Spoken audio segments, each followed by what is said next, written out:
వాళ్ళు గూడా అంటే కలిసొస్తే వాళ్ళు గూడా వాళ్ళ పరిపాలన గూడా బానే ఉంది గానీ, వీళ్ళ పరిపాలన ఎక్కువేందంటే రైతులు, పేద ప్రజలు, బలహీన వర్గాలు వీళ్ళకి ఎక్కువ వీళ్ళ డెవలప్‌మెంట్ ఎక్కువ చూస్తా ఉన్నాడన్న ఆయన.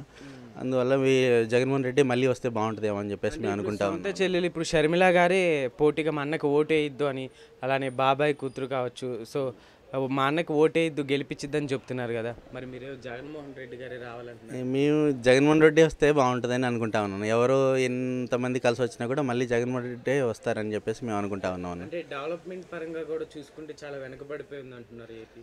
అప్పుడు కరోనా టైంలో గూడా చాలా ఈ గవర్నమెంట్ కొన్ని లాస్‌లు భరించి గూడా అయినా గూడా డెవలప్‌మెంట్ అంటే పర్లేదు బానే డెవలప్ చేశారనుకుంటాను. మళ్ళీ ఒక 5 సంవత్సరాలు ఏమన్నా ఇస్తే ఏమన్నా ఇంకా డెవలప్‌మెంట్ జరుగుద్దేమో అని అనుకుంటా ఉన్నాం. ఒకేసారి ఒక 5 సంవత్సరాల్లో 2 సంవత్సరాలు కరోనానే టైం వేస్ట్ అయిపోయింది గదా! ఇంకా ఈ 3 ఇయర్స్‌లో మళ్ళీ ఈ ఇయర్ అయితే ఇంకా ఎలక్షన్‌లకు సంబంధించే ఉంటది. 2, 3 సంవత్సరాల్లో ఆయన ఏం డెవలప్ చేస్తారు రాష్ట్రాన్ని మటికి. Okay. Already Telangana, Andhra divide అయిపోయి గూడా అప్పుడు అప్పుల్లో ఉన్న రాష్ట్రాన్నే గదా వాళ్ళ చేతుల్లో పెట్టింది. కాబట్టి మరి అది ఫైనాన్షియల్‌గా వెనకబడి ఉన్న రాష్ట్రాన్ని వాళ్ళ చేతుల్లో పెట్టారు కాబట్టి, మరి ఒకేసారి డెవలప్ చేయాలంటే కష్టం గదా! అది.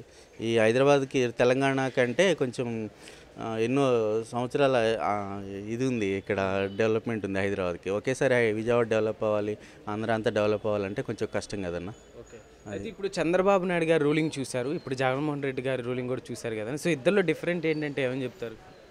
ఆయన బిజినెస్ సంబంధించి డెవలప్‌మెంట్స్, ఎక్కువ జాబ్స్ క్రియేట్ చేయడం గానీ, అయన్నీ గానీ చంద్రబాబు వాళ్ళు టీడీపీ గవర్నమెంట్‌లో.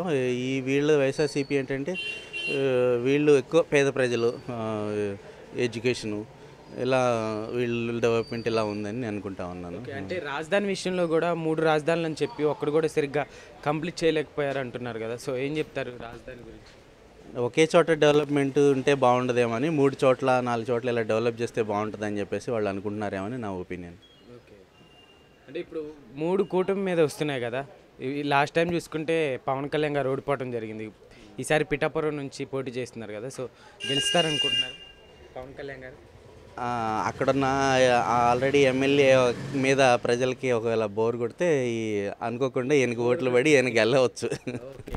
అలా. ఓకే. ఏం చెప్తారన్న ఫైనల్‌గా ఏపీ ప్రజలకి? ఏపీ ప్రజలకి మళ్ళీ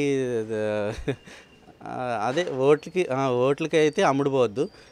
ఎటువైపు మీకు న్యాయం జరిగింది అని అనుకుంటే, ఏ గవర్నమెంట్‌లో మీకు న్యాయం జరిగింది అనుకుంటే వాళ్ళకైతే ఓపెన్‌గా ఓట్లేసేసేయండి. నాకు తెలిసినంత వరకు జగన్మోహన్ రెడ్డికే మళ్ళీ వేస్తే బాగుంటుందని నేను అనుకుంటా ఉన్నాను.